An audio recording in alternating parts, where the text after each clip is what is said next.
நான் முதல்வன் திட்டத்தின் மூலம் வரும் ஜூன் மாதம் வரை ஏராளமான வேலைவாய்ப்பு முகாம்கள் நடைபெற இருப்பதாக துணை முதலமைச்சர் உதயநிதி ஸ்டாலின் தெரிவித்துள்ளார். சென்னை வள்ளுவர் கோட்டத்தில் நடைபெற்ற விழாவில் திறன் தமிழ்நாட்டு போட்டியில் 63 திறன் பிரிவுகளின் கீழ் மாநில அளவில் முதல் மற்றும் இரண்டாம் இடம் வென்ற 133 மாணவர்களுக்கு 24 லட்சம் ரூபாய்க்கான காசோலைகளை வழங்கினார். மேலும் இந்தியா திறன் போட்டியில் வெல்லும் மாணவர்களுக்கு பல்வேறு நிறுவனங்களில் வேலைவாய்ப்பு வழங்குவதற்கான புரிந்துணர்வு ஒப்பந்தம் துணை முதல்வர் முன்னிலையில் கையெழுத்தானது.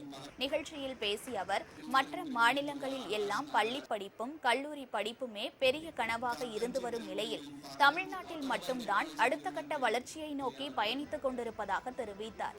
2021 தமிழ்நாட்டிலிருந்து வெறும் 27 பேர்தான் UPSC தேர்வில் வெற்றி பெற்றார்கள். ஆனால் நான் முதல்வன் திட்டம் வந்த பிறகு 2025 59 பேர் தேர்ச்சி பெற்றதாகவும் உதயநிதி பெருமையுடன் கூறினார். நான் முதல்வன் திட்டத்துல கேம்பஸ் பிளேஸ்மெண்ட் டிரைவ்ஸ் நடந்துகிட்டு இருக்கு.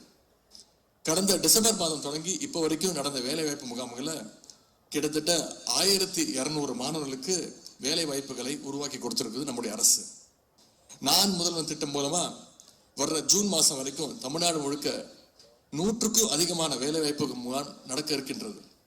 இது மூலமா இன்னும் பல ஆயிரம் மாணவர்களுக்கு Infosys, Amazon, Tata, TVS, Apollo குரூப்னு பல முன்னணி நிறுவனங்கள்ல வேலை வாய்ப்பு கடக்க இருக்கின்றது.